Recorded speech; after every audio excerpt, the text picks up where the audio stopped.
Hello friends, રસોઈની દુનિયામાં આપનું સ્વાગત છે। આજે હું તમને એકદમ હેલ્ધી અને એકદમ ટેસ્ટી તેમજ પ્રોટીનથી ભરપૂર મગની દાળના ચીલા બનાવવાની રેસીપી જણાવીશ। જો તમે આ રેસીપીથી બનાવશો તો એકવાર નહીં વારંવાર ખાવાની ઈચ્છા થશે તેવા બનશે। જો તમને આ વિડીયો ગમે તો લાઈક, શેર અને સબસ્ક્રાઈબ જરૂરથી કરજો અને તમારા ફ્રેન્ડ્સ અને રિલેટિવ્સમાં જરૂરથી શેર કરજો।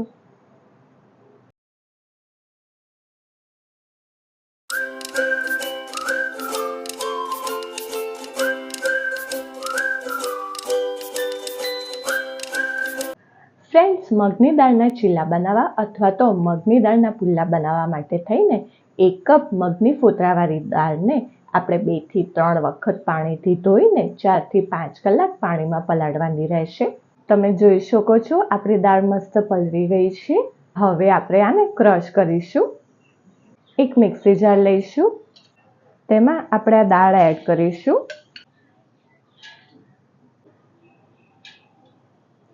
હવે આ જે પાણી છે એ જ થોડુંક હું આમાંનું એડ કરી દઉં છું।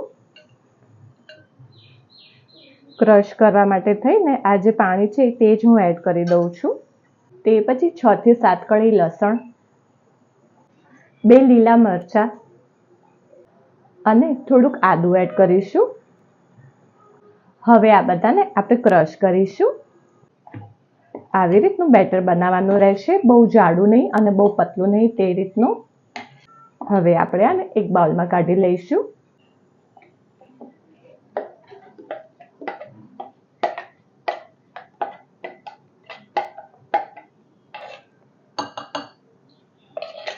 આવી રીતની બધી જ દાળને આપણે ક્રશ કરવાની રહેશે।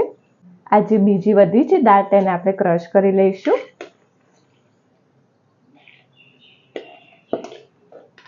પહેલા ગળમાં ઓલરેડી આપણે પાણી એડ કર્યું હતું, એટલા માટે થઈને હવે આપણે બીજા ગળમાં બહુ પાણી એડ નહીં કરીએ।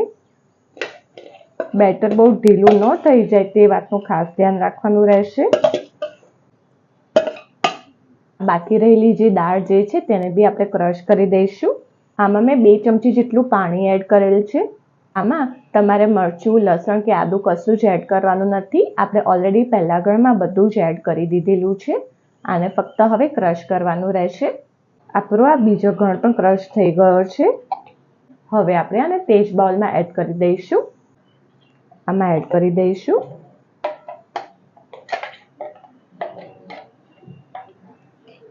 હવે આપણે સ્વાદ અનુસાર મીઠું એડ કરીશું। આને મિક્સ કરી દઈશું। તમે જોઈ શકો છો આવી રીતનું બેટર રાખવાનું રહેશે। તમને જો વધારે સ્પાઇસી પસંદ હોય તો તમે આમાં 1 ચમચી ગરમ મસાલા પણ એડ કરી શકો છો। મેં ઓલરેડી 2 લીલા મરચાં એડ કરી દીધેલા છે। હું નાના બાળકો ખાઈ શકે તે રીતના બનાવું છું, તેટલા માટે થઈને હું સ્કીપ કરું છું। ફ્રેન્ડ્સ, આપણા મગની દાળના પુલ્લા બનાવવાનું બેટર એકદમ રેડી છે। ચલો તો હવે આપણે બનાવીએ મગની દાળના પુલ્લા। હવે આપણે મગના ચીલા અથવા તો મગના પુલ્લા બનાવવા માટે થઈને એક તવી મૂકીશું। આ તવીને આપણે તેલવાળી કરી દઈશું।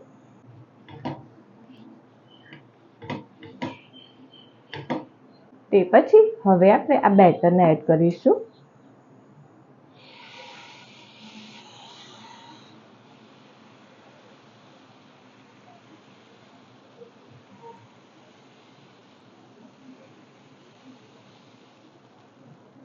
હવે તેની આજુબાજુ અડધી ચમચી તેલ એડ કરી દઈશું।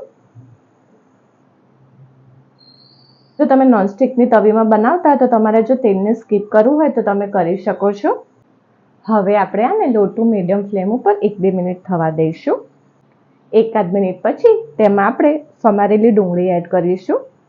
તમારે આને સ્કીપ કરવું હોય તો તમે કરી શકો છો। આની ઉપર તમારે બીજા કોઈ પણ વેજીટેબલ્સ એડ કરવા હોય તો તમે તે કરી શકો છો। તમારે આને વેજીટેબલ્સ વગર સાદા એકદમ પ્લેન બનાવવા હોય તો પણ તમે આને બનાવી શકો છો। તમે જોઈ શકો છો મસ્ત આપણા મગના ચીલા રેડી થઈ ગયા છે। મસ્ત નીકળે છે, તમે જોઈ શકો છો। હવે આપણે આને ટર્ન કરી દઈશું। આને સર્વિંગ પ્લેટમાં સર્વ કરી દઈશું। હું તમને બીજા મગના ચીલા સાદા ઉતારીને બતાવું છું।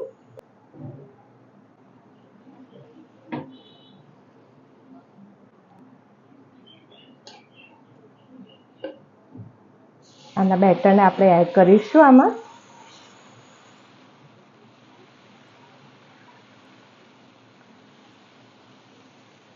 તમે આ ચીલાને જાડા અથવા તો પતલા ગમે તે રાખી શકો છો. હવે આજુબાજુ અડધી ચમચી તેલ એડ કરી દઈશું. હવે આપણે લો ટુ મીડિયમ ફ્લેમ ઉપર તેને થવા દઈશું. આવી રીતના આજુબાજુ બ્રાઉન કલરનું થાય એટલે તમારે સમજવું કે તમારા ચીલા રેડી થઈ ગયા છે. તે ફટાફટ નીકળી જશે. જોઈ શકો છો તમે.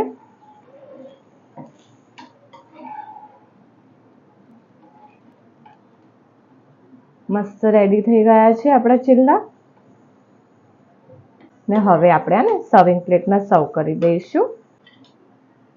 ફ્રેન્ડ્સ, આવી રીતના બીજા બધા બનાવવાના રહેશે. ફ્રેન્ડ્સ, તો આપણા એકદમ હેલ્ધી અને પ્રોટીનથી ભરપૂર તેમજ એકદમ ટેસ્ટી મગની દાળના ચીલા રેડી છે. આ ડુંગળીવાળા મગની દાળના ચીલા છે અને આ પ્લેન મગની દાળના ચીલા છે. તમે આ ચીલાને દહીં જોડે અથવા તો કોથમીરની ચટણી જોડે અથવા તો તમે કેચઅપ જોડે પણ સર્વ કરી શકો છો. હું તમને આ તોડીને બતાવું છું. આ દહીં જોડે ડુંગળીવાળા મગની દાળના ચીલા ને આપણા આ સાદા મગની દાળના ચીલા કેચઅપ જોડે. જો તમને આ વિડીયો ગમે તો મારા વિડીયોના કમેન્ટ સેક્શનમાં જરૂરથી કમેન્ટ કરજો. જો તમને આ વિડીયો પસંદ આવ્યો હોય તો સબસ્ક્રાઇબની જોડે બેલ આઇકોન ઉપર ઓલ બટન દબાવજો, જેથી મારા બધા નવા વિડીયો તમને મળતા રહે.